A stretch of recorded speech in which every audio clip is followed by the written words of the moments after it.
Good evening all my student and friends. आज हम tense का 9 भाग लेके चलेंगे, ठीक है। तो हम प्रेजेंट ही पढ़ रहे हैं अभी। प्रेजेंट का भी जो तीसरा है, पहले हमने इंडेफिनिट पढ़ा, कंटिन्यू पढ़ा, कंटिन्यू का हम पढ़ रहे हैं परफेक्ट टेंस। तो इसमें क्या देख रहे हैं हम, और आप ये भी सोच रहे होंगे थोड़ा सा कि सर एक ही टेंस क्यों डाल रहे हैं, कभी सिंपल डाल रहे हैं, नेगेटिव डाल रहे हैं, इंट्रोगेटिव डाल रहे हैं। देखो लेंथी बनाने से ये, अगर आप लेंथी बनाएंगे तो आप उतना वीडियो देखोगे नहीं, इसलिए और समझ में नहीं आएगा। आप थोड़ा थोड़ा टुकड़ों में देखोगे तो आप वो चीज समझ में आएगी। तो एक एक स्टेप बता दो, जैसे सिंपल पढ़ा आपने तो समझ में आ गया, उसी के बाद नेगेटिव पढ़ा, उसी के बाद इंट्रोगेटिव पढ़ा। तो इनको क्या कर रहा हूं मैं, एक एक पार्ट बना के डाल रहा हूं जिससे आपको पढ़ने में कोई दिक्कत ना हो। तो आज हम इसी का थर्ड पार्ट, मतलब परफेक्ट का तीसरा भाग लेके चल रहे हैं, इंट्रोगेटिव है। और वैसे हमारा क्या है, आज पार्ट 9 शुरू हो रहा है, जिसमें हम पढ़ेंगे प्रेजेंट परफेक्ट टेंस का इंट्रोगेटिव, जिसे हम कहते हैं प्रश्नवाचक भाग, ठीक है। जो भी कितने प्रकार के होते हैं, दो प्रकार के, जिन्हें हम नाम दिया है ए और बी। तो ए और बी में अंतर क्या है, वो है कि ए में जो सहायक क्रिया शुरुआत होगी सेंटेंस की, और बी में क्या होगा, अगर वाक्य बीच से बन रहा है हिंदी के तो हम उसकी नेचुरल इंग्लिश लेके आएंगे, ठीक है। जब ब्यार हो, वैन हो, ऐसे शब्दों को लेके आएंगे। और इसकी हेल्प पर मैंने कल आपको दो पढ़ा चुका हूं, सिंपल और नेगेटिव। तो हेल्प क्या है इसकी, हैज और है। तो फिर वही है, हैज कहां लगेगी, सिंगुलर नाउन के साथ, और हैव कहां लगेगा, प्लूरल नाउन के साथ, ठीक है। तो हेल्प नंबर है, और इसकी वर्ब कौन सी लगती है, भी थर्ड, यानी वर्ब, मेन वर्ब की थर्ड फॉर्म लगेगी। इसका फॉर्मूला बना दिया है। सबसे पहले हेल्प नंबर लेंगे, हैज है प्लस आपका कर्ता रहेगा यानी सब्जेक्ट, वर्ब की थर्ड फॉर्म रहेगी, ऑब्जेक्ट रहेगा, अदर वर्ब, टाइम वर्ब, है ना। तो सोचते भी होंगे सर तो टाइम वर्ब रहते हो, कुछ लोग होते हैं ऐसे समझ में आया कि टाइम वर्ब तो क्यों सर एक ही टेंस में लगता है, वो कौन सा कहते हैं अपन, परफेक्ट कंटिन्यू टेंस। सर उसी में होता है, ऐसा नहीं है।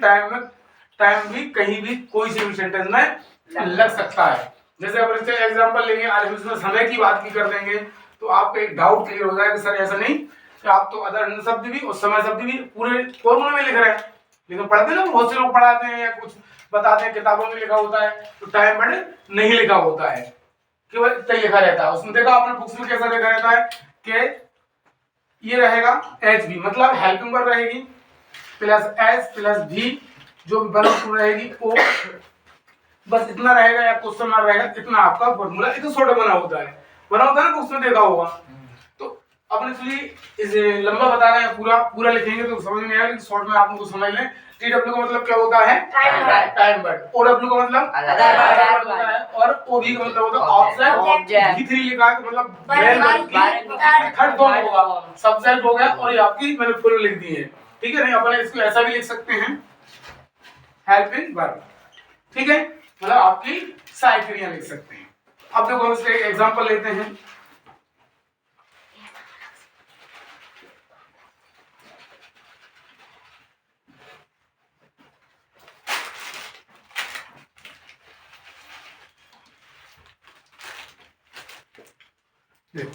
तो लिखा है, क्या सर अंग्रेजी पढ़ा चुके हैं, सर लिख दिया। हो सकता है अपन शिक्षक भी लिख सकते हैं, ऐसा नहीं है, टीचर वही होते हैं दोनों का मतलब। लेकिन सर लिखा है तो सर लिखेंगे इंग्लिश में, यहाँ पर टीचर नहीं लिखेंगे, शिक्षक आएगा तब, ठीक है। लेकिन हम बात हमारी वही रहेगी जो हर बार हम टेंस में करते आ रहे हैं, सर हम पहचाने कहां से। सबसे पहले लास्ट में क्या लगा है, क्वेश्चन। ये चीज तो बिल्कुल ही क्लियर हो गई, सर ये टेंस तो इंट्रोगेटिव का है, का है, इंट्रोगेटिव का है सर, ठीक है। पीछे से पता चल गई, लेकिन उसके बाद हमने देखा सेकंड वाले पे क्या लिखा है, हाँ। तो दूसरी क्या पता चल गई, सर प्रेजेंट है, ये तो मतलब प्रेजेंट का इंट्रोगेटिव है, कौन का इंट्रोगेटिव है।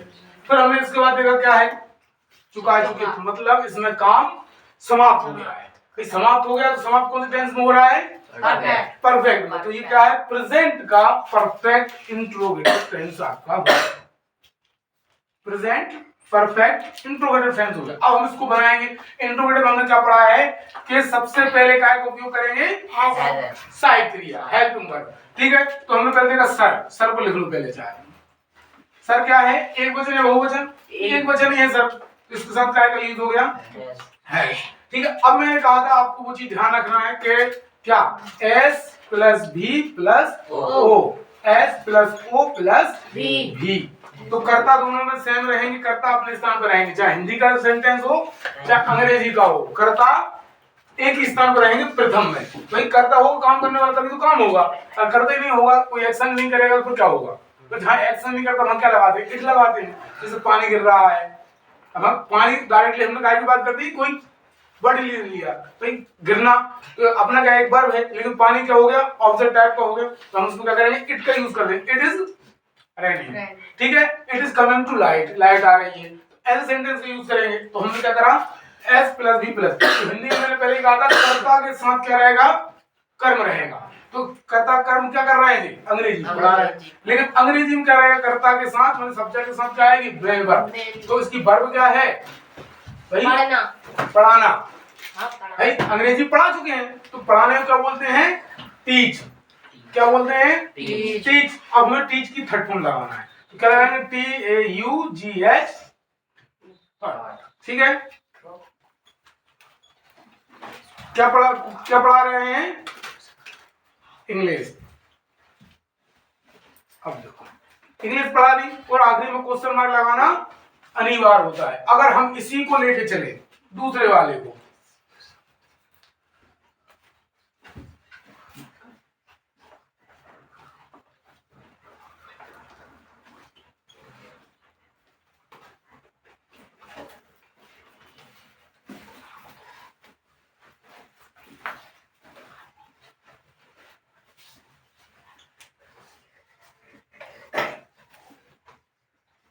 अब देखो ये है हमारा, ये था हमारा वाक्य, कौन सा था, प्रश्नवाचक वाक्य ये था, और ये हमारा प्रश्नवाचक वाक्य सेट बी है। तो इसमें तुम मंदिर कब आ चुके हो, तो मतलब अब इसमें कहां से सेंटेंस का यूज हो रहा है, पहले ये देखें। तो ये सेंटेंस यूज हो रहा है बाय के बीच। तो हमने पहले कहा इसकी हमेशा इंग्लिश क्या रहेगी, कब के लिए क्या बोलते हैं, बैंक। ठीक है, और बाकी का इसमें कोई फेरबदल नहीं होगा। ठीक है, अब तुम के लिए क्या लगाएंगे हम, इसमें हैव यू, और आने को क्या बोलते हैं, कम की थर्ड फॉर्म कमी होती है। ठीक है, तो कहाँ आ रहा है वो, मंदिर को क्या बोलेंगे, टेम्पल। आखिरी में क्वेश्चन मार्क लगाना अनिवार्य होगा, तभी तो पता चलेगा क्वेश्चन मार्क है।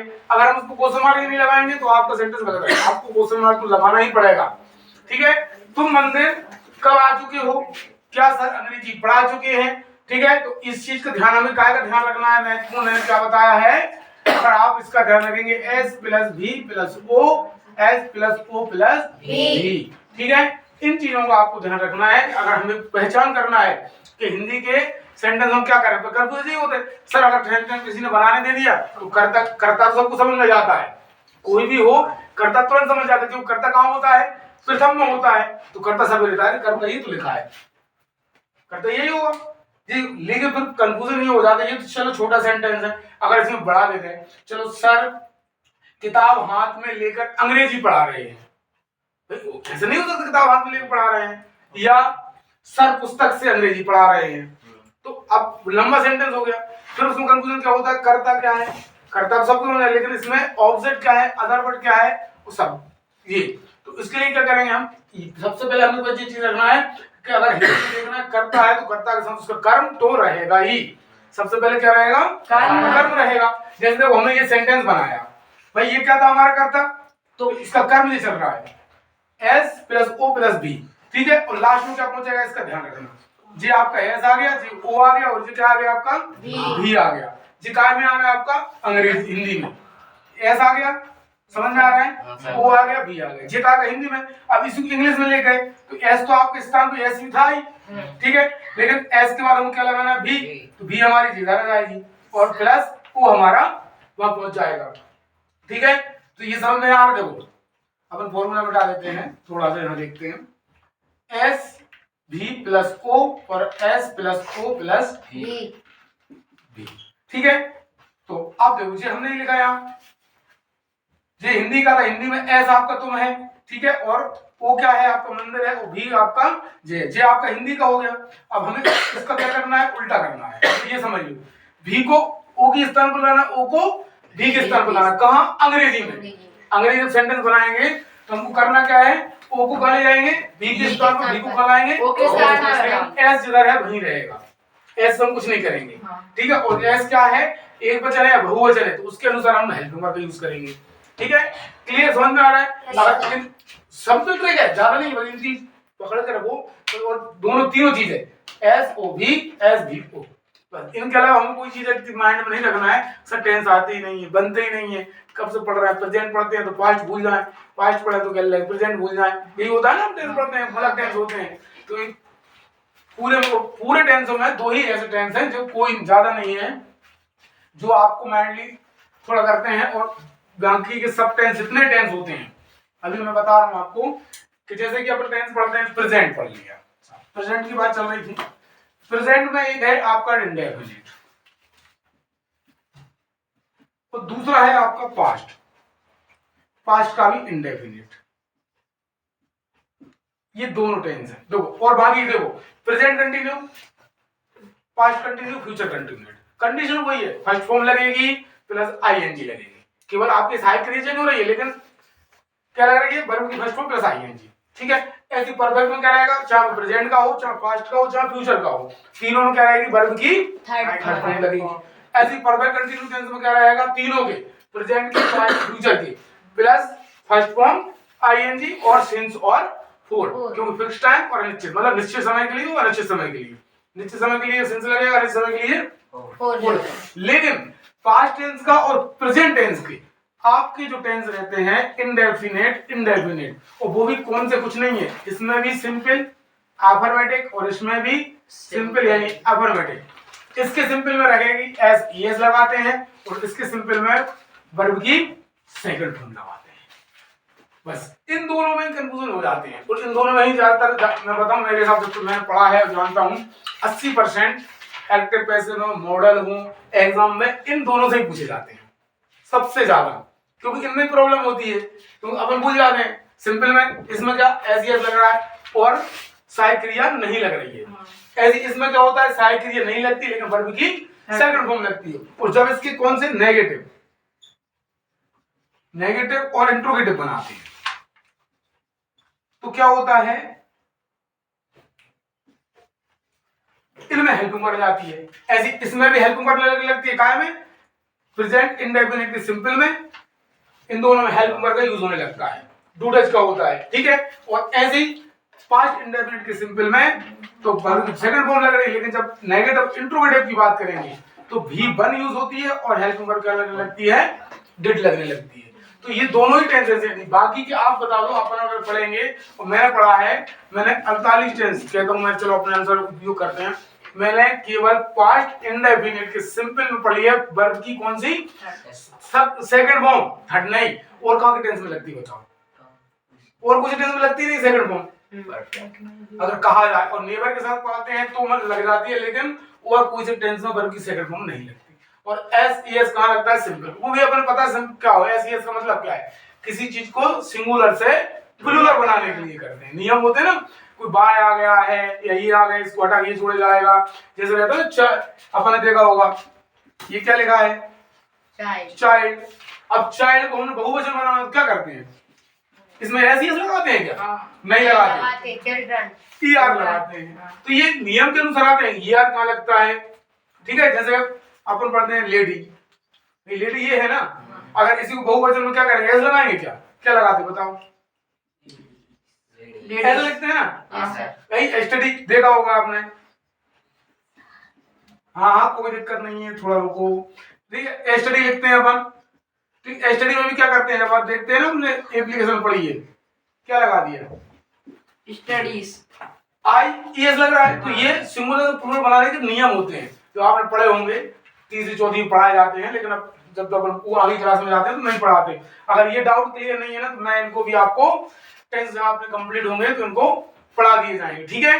तो मिलते हैं अपन एक नए चैप्टर के साथ मिलेंगे, कल अपना 10वां भाग शुरू होगा, वो भी आप कल जरूर देखें, क्योंकि कल परफेक्ट कंटिन्यू टेंस पढ़ेंगे जिसमें समय की बात होगी, समय को आपको डाउट क्लियर करे जाएंगे। और बीच बीच में ऐसा नहीं सोचना कि ऐसी ऐसे ये डाउट भी आपके टेंसों के साथ क्लियर कर दिए जाएंगे, जिससे कि आपका मोटिवेशन बनता है और आपको टेंस के साथ साथ और चीजें भी मिलती रहे सीखने को। मिलते हैं कल तुम्हारा वीडियो। जय हिंद, जय भारत।